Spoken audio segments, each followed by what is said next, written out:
Hi, everyone. This is the Tuesday, August 30th dev meeting for the Jupyter IPython team. And so let's kick it off as usual.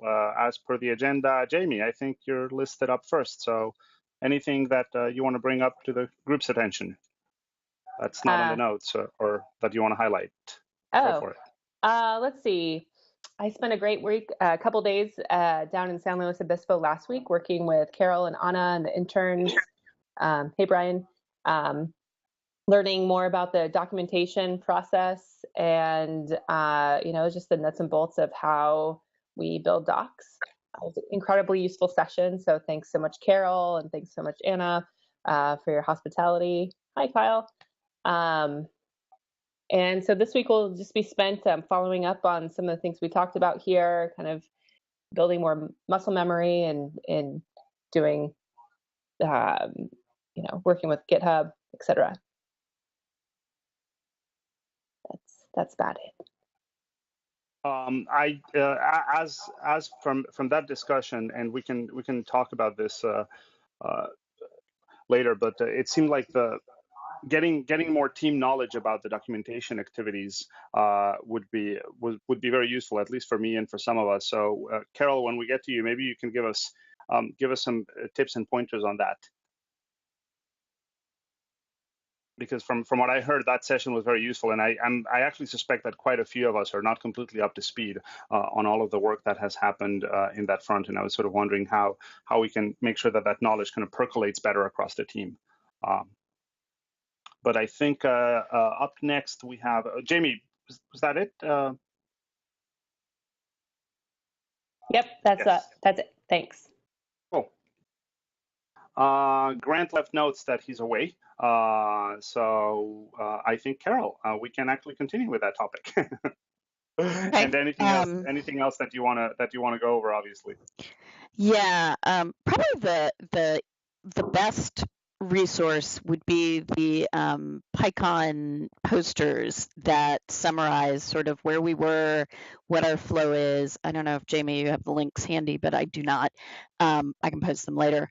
But Okay. That combined with there's a documentation section in the Jupyter/Jupyter docs that sort of walks people through how the docs are built, how you would, if you were starting from a brand new repo, how you would set up docs.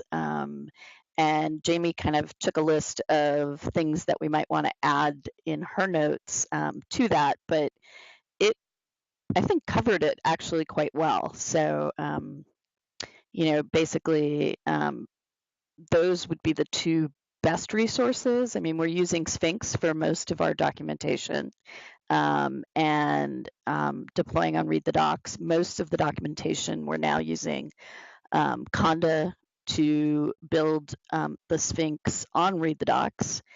And, we can support Markdown notebooks and restructured text. And then in certain cases, we're using Swagger for some of the API documentation as well. Mm-hmm. Is that the link? So I just pasted a link on the hackpad to the in the contributor guides, the documentation guide. I presume that's the one that you were referring to? Correct. Okay, cool. And so yeah, maybe later if somebody has the links to the to those posters, because I did hear from Jamie that those posters were very useful, and I have to admit that I actually haven't seen them. So I I think it'd be kind of useful stuff to share more widely with folks at large. Sure, I can do that. No. But no worries. I mean, there's no rush. They can be added to the hackpad later. Okay. Are there stuff that from that you'd like to bring to the group's attention, discuss, highlight? Just we've been doing a lot of like updating documentation and issue triage on Jupyter Hub, and looking forward to meeting with Michael and a couple of his team members for about an hour on Friday so that they can show me how they're using Jupyter Hub in their deployment, which should be pretty similar to his SciPy talk. But Have you other than that, have you heard any other feedback from the Jupyter Hub workshop by any chance from anyone on those materials on any side channels or at some of the conferences you've been? I haven't yet. I did Okay, talk with Scott Sanderson about it when I was at PyBay, hmm and how they're potentially going to use it as well, but they're a little bit behind because they're still running the older version of the notebook. So, got it. but he's been involved with some discussions recently on the services API with Min and others. So, but Okay, I will keep my ears open. And what we might do is actually remix some of the workshop content into a notebook and then post that. But that depends on whether or not I have time to do it. But it might just make sense to send out a link again to the repo so that, maybe early September so people know it exists. just kind of as a reminder. Right. Yeah, and actually, we probably should move it. GitHub is pretty good about redirecting automatically, but we should probably move it to the resources org since it is now that we have the resources org. This is exactly those kind of training materials, talks, tutorials, etc. Sure. But even if we move it, the GitHub reader is very good at redirecting automatically moved repos, so no links will break. Sorry, which thing are you talking about moving? So I was thinking about. Go ahead, Carol. No, he was talking about the mini workshop, and what I'm thinking is it may be better to link back to it in Jupyter Hub. I don't know, from the resources instead of moving it, but I think that's a different discussion. Yeah, we can figure that out. Sure. Min and I can figure that out with you. Sure. Yeah, but Min, yes, that's exactly the one. I don't know if you were following. I don't remember if you were following the issue where we discussed the creation of the Jupyter Resources org. Yeah, no, wherever it ends up, it should probably be heavily linked and visible from the other one. Mm-hmm. Yeah. You never know where people are going to arrive from. Exactly. Absolutely. Is the workshop video content or just written? There's a recording of the entire meeting, so it ended up in 2 YouTube videos. So it's 2 roughly 1.5 hour videos, and and the repo has the slides from everyone.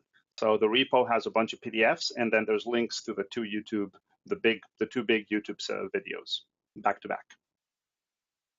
Do you think there might be an advantage to having, say, a 5-minute video walking through just getting the docs up and running? Because since that can be faster for novices than actually like going through the process of, like, if they had a screenshot sort of way of approaching it. It's not like a priority, but just as just an alternative means of conveying the information for someone who is used to reading documentation.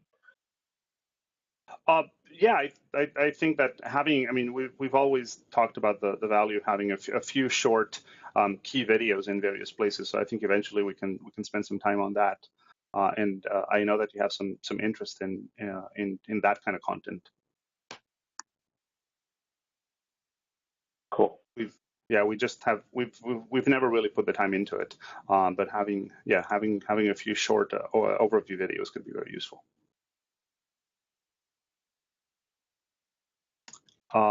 Min or Carol, did you have anything else on the notes that you wanted to highlight? No, but I think that once I get the links for the poster up,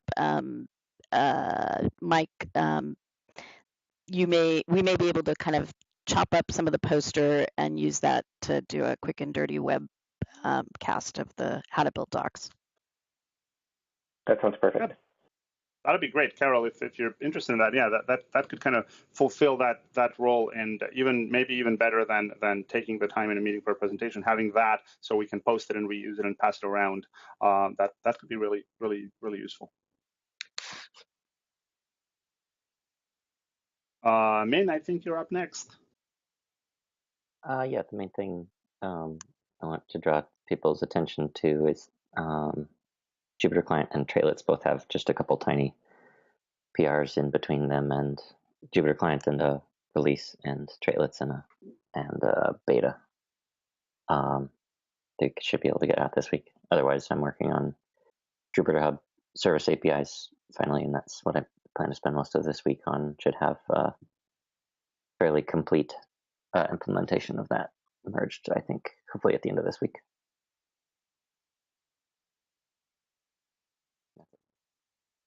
Great.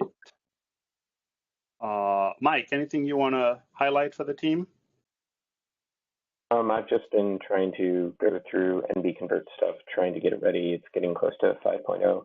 And then Matthias and I are still trying to churn through the PyPI legacy stuff to get it up and working so that we can have the Python 3 release be not troublesome for Python 2 only people in the future.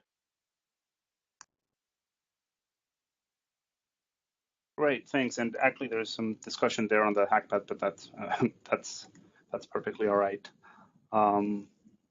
Anything else, Mike, or should we move on to Pete for updates?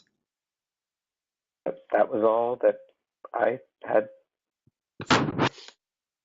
Pete, anything that you want to? Thanks, Mike. Anything that you want to flag for us? Excellent. No, I mean, just what's in the hackpad there. Someone contributed a TensorFlow notebook Docker image. I thought that was kind of cool and was going to work. John Kirkup on getting, I think, some client-side packages set up for distributed mode on it too on Conda Forge. So I thought that was cool. Other than that, just what it says there. Nothing critical.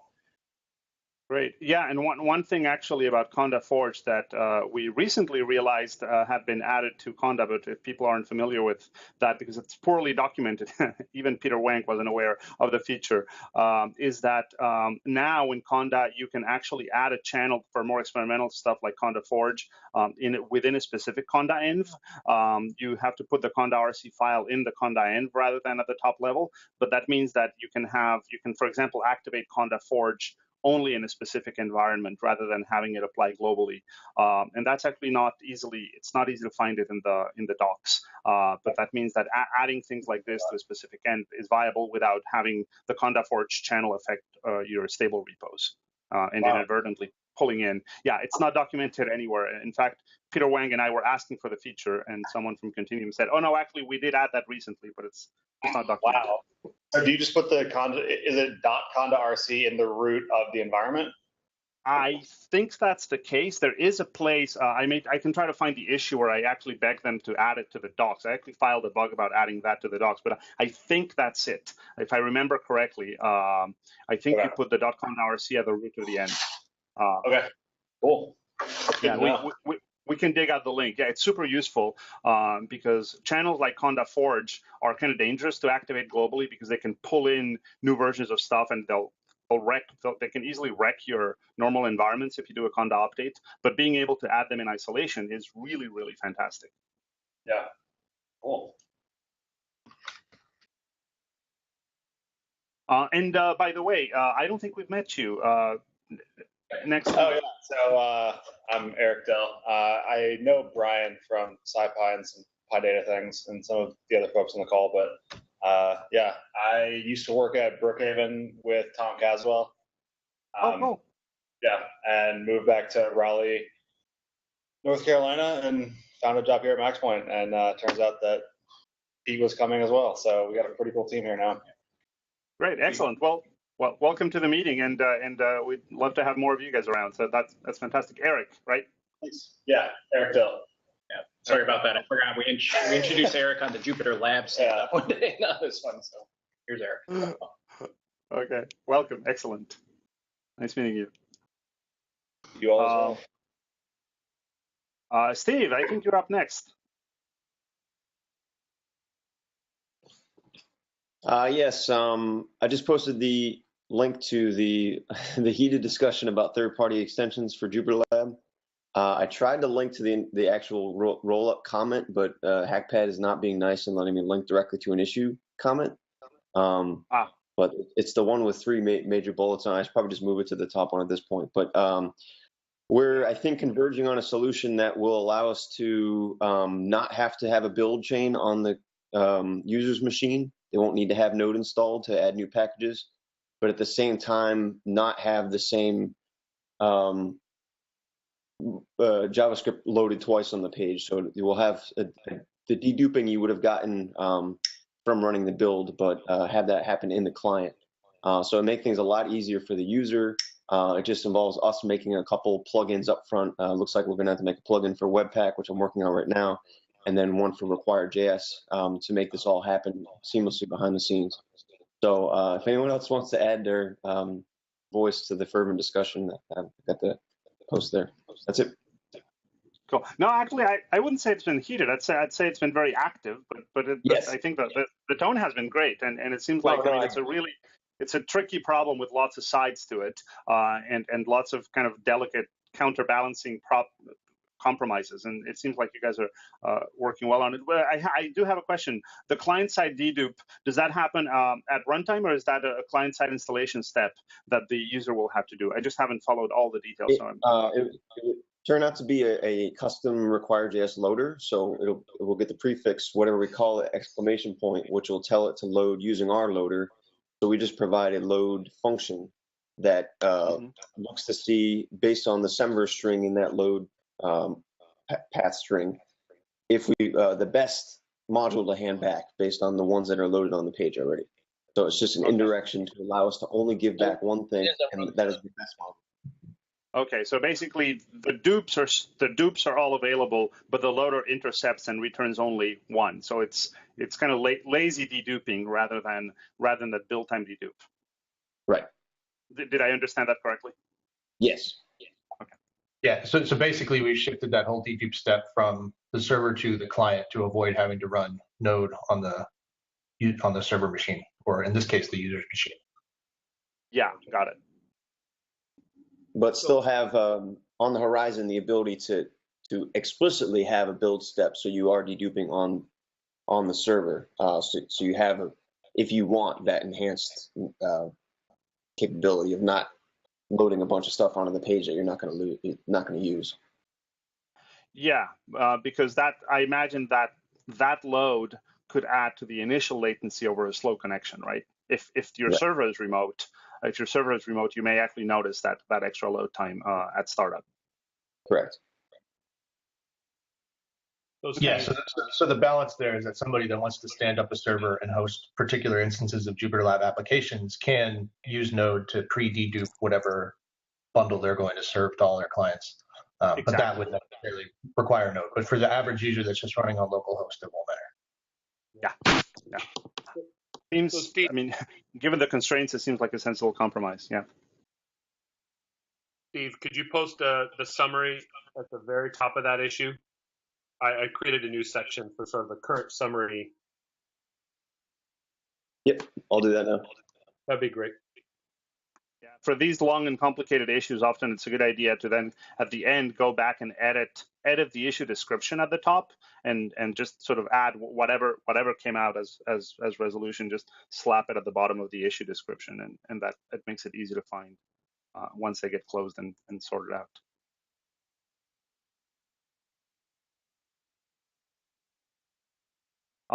Darian, seems like you've been gone, but hope you had a good vacation break. Anything that you want to bring up? You're reading the wrong day for the order of people. Yeah. You are looking at the order of people for last week. Oh. So that's why people get confused. Oh, sorry, I had scrolled to the wrong place on the page. Oh, weird. Yeah, it's fine. We can do Darian next, but if you're wondering why people say Fernando is giving the wrong name, it's because he is not on the right page. Yes, I'm sorry. I had scrolled too far down on the hackpad. Thanks for catching me. Which means that we've completely messed up the order. I guess we should just go back to the top of the page and then keep running through the people that we've skipped. Anna, I think you were first on the actual page. Yeah, I thought I would just let you go through and tell you at the end, but this works too. We can switch mid-course. So one idea that I had actually from helping facilitate the last meeting, since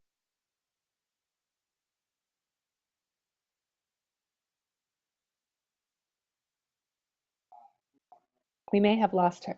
Did we lose her? I think we did, unless, am I the only one who lost Anna? No. No? Nope. No. Nope, here too. Well, I could probably fill in real quick. Yeah. You know, one suggestion that she had was for the folks who would like to speak at the meeting, she suggested that those folks put a plus right next to their name in the hackpad. So it's, sounds perfect. Yeah. So when she comes back, she can give a little more detail if that's needed. But why don't we did Min, we did Carol, Dino. Yeah, and we can use the plus system starting next week. Yeah, I did not put a plus next to my name, so you can. It's in their hackpad. Okay. Yeah. Okay. Great. Guys, can you hear me? Yes, we can hear you. Of course. So Anna, the timing of Blue Jeans was impeccable. Yeah. My Wi-Fi, either one. So Anna, I shared your idea about putting the plus next to our names when we want to give a verbal report during the dev meeting. Okay, great. Sounds like people are on board, and we're going to start that next week. Awesome. Okay, so my only other update would be on the dev meeting. I am working on venue research this week, and I should have more info to share next week so that we can hopefully in the coming weeks book our flights just as soon as it makes sense and get a final head count on who will be attending the meeting. Also I am working on the final details of announcing Jupyter Day Hawaii. We have a potential date, we have a potential venue, we have some sponsors, and I will be working with the organizer Ria Baldevia to pull together a blog post and announce it out to everyone. And that's all I have. Anna, sorry for ignoring you just long enough so that Blue Jeans would then drop you. So it seemed like a conspiracy. It's not a conspiracy. No worries. Okay, trying to get back on track after I messed up the order. Carol, we've gone over. Gino, did you have anything else, Gino, that you wanted to flag? Nope. Okay. Steve, Mike, Darian. Darian, did you have anything? No, I was following the convention. No plus, nothing to say. Okay. Oh, people were already even adopting the convention. Great. We'll be strict about it next week. Sylvan, anything that I don't know whether you were using the plus or not. So anything that you want to bring up to the group's attention? Yeah, I just released a version 0.0.5 of the trait types, sci-fi trait types, and I'm working on the doc now. So if anyone is interested in this specialized trace type library, I'm going to use it in BQplot. So we are stripping it out from BQplot, and I guess that people like the authors of Alter, for example, could be interested in it. So we're trying to make it as pluggable as possible. And besides that, I've been working on the new NB extensions mechanism, and there has been some meetings with Open Dreamkit folks at the Sage Days Paris, and we mostly spoke about packaging. And yeah, I've done some work on downstream widget libraries too. And by the way, I also wanted to quickly maybe introduce Abel Allison, who I think is listening on the call, and who studied an epic refactoring of Py3.js JavaScript. Hi, can you hear me? Yes, go ahead, Let's Abel. see if my camera works. Oh, hey, what's up? Yeah, just quick intro, I guess. I'm kind of taking a break between some full-time job stuff and doing just whatever projects seem interesting. So I've been doing some 3JS work and thought the IPython widget wrapper could use a little love. So like right now, for example, I'm exploring like auto-generating a ton of the wrapper classes because 3.js has like, for example, tons of classes that would need to be wrapped. But I'm sort of just working a little bit with Sylvan and Jason to kind of figure out what looks like good work to be done, and we'll just see where it gets to. Excellent. Well, hey, welcome to the team. Absolutely delighted to have you on board. And yeah, Py3.js is something that I haven't used it as probably as much as I would as I'd like to, but every time I've demoed it, people love it. And so that's the kind of functionality that we should probably highlight more. And Sylvan, is Sage using Py3.js in any way, because they have a lot of 3D plotting in Sage? I think that Jason is probably the best person to answer that, but they are using some 3JS-based 3D visualization, but it's not Py3.js as far as I know. Okay, yeah, they used to use JMall for a long time, and I don't know if that's still kind of the main tool. Is that it, Jason? Is it still JMall? The current notebook is using JMall. Sage Math Cloud is using custom 3JS stuff, and the Sage Cell is using a custom 3JS stuff, which we were going to migrate over to Py3.js, but we never got to the point of actually migration. Welcome to the team, Abel. Let us know if you have any questions, if we can help you in any way. It's great to see new faces. Great. Thanks. Damian, not sure if you had the plus or not, if you meant to have the plus or not. So I don't know if you wanted to bring anything to the group's attention or not. I think he had to step out. He's no longer on the roster. Yeah. Got it. Okay. Yeah. I have just a couple things that are in the notes, but the main thing that I want to flag is that I just got news that we got awarded a small grant at LBL for Jupyter usage in HPC workflows in kind of large-scale supercomputing environments. And so we'll be looking for a postdoc. I just got the news recently, and there will be a postdoc opening for someone who's interested in that. So if anybody knows someone who's sort of at the intersection of our tools and kind of traditional supercomputing kind of problems, please let me know. Send them our way. That's awesome. Yeah, I'm quite happy about it, and it's with Shreyas Cholia, who some of you folks have met at the lab. And as for the rest, it's basically sort of background stuff that is in the notes, and we can continue. Brian, anything that you want to flag for the team? Yeah, can you hear me? Yes. So I've been working on a lot of CSS refactoring in Jupyter Lab, and I think I finally have a clean approach, and I'm pretty much guaranteed that my clean approach will break the current proposal for third-party extensions. some issues to work through there.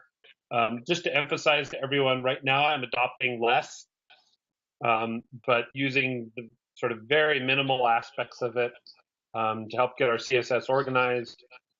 We are going to sort of use this to help us iterate through the design questions and continue to reassess other CSS preprocessors and tool chains. So, but I think the Jupyter Lab team, we should probably have conversations later today about CSS and third-party extensions, and so. So is that some of the discussion that is going to happen in the meeting later? I don't know if Min is plugged into that one or not. Have we scheduled a meeting for later? Somebody had posted in the notes that there would be a meeting after this one, or was that when I was reading from the wrong file? I think that was last week. Ah, okay, and that was when I was reading from the wrong part of the page. Never mind. All right. Anything else, Brian? That's it. Okay, Jason, I don't know if you were doing plus or not, so anything that you want to bring up for the group? And nothing beyond what's already been talked about. Okay, perfect. And I think, Peter, we already had a chance to talk to you. And Matthias, anything for the group? Yes, sorry, I had difficulty to unmute. My computer is super slow. Just have been spending quite some time on a side project working with Jupyter Lab, and it feels really, really great. It's almost as a normal notebook I sometimes even didn't realize that I was actually on the Jupyter Lab almost full screen notebook, which is really nice. There are a few side things that hints that you're in Jupyter Lab. One of the things that I discovered is when you start to grow code a lot, the completer does not behave the same as the old notebook. Especially in the old notebook, we have both a kernel-side completer and a front-end side completer. And when the kernel is busy or the kernel-side completer does not respond, the JS side takes over and just does a rough inspection of the token in the cell and allow you to at least complete when you create a function, local variable you have already declared or methods on a class you're actually building. And it was one of the things that which is still slowing me down on this side project. That I only discovered it once my side project grew quite a lot and I had a huge chunk of code not executed. I think Darian and Steve have already flagged that one, and they're kind of fairly aware of that, right? As something that will come later. We decided that this was a 1.0 issue and not a 0.9 issue. Basically, we're not doing any client-side tokenizing, and we're aware of it. If it becomes a thing that we want to reprioritize and set it to a different milestone, I'm happy to do it. I think we just set it to the 1.0 milestone, but whichever way we decide, we know it's there. So we can discuss that on Friday. And I was from your, I was of the same mind that you are, that it's 1.0 thing. That after doing this side project on a notebook for 4 or 5 days, it's starting to be a thing that is impeding me into moving fast into writing this project, because I make a lot of typos and I keep pressing tab and it doesn't complete. But otherwise, the experience is close to seamless. And I think for many people, they won't see the difference between the Jupyter Lab notebook and the normal notebook, which I'm really happy about. And it's great work.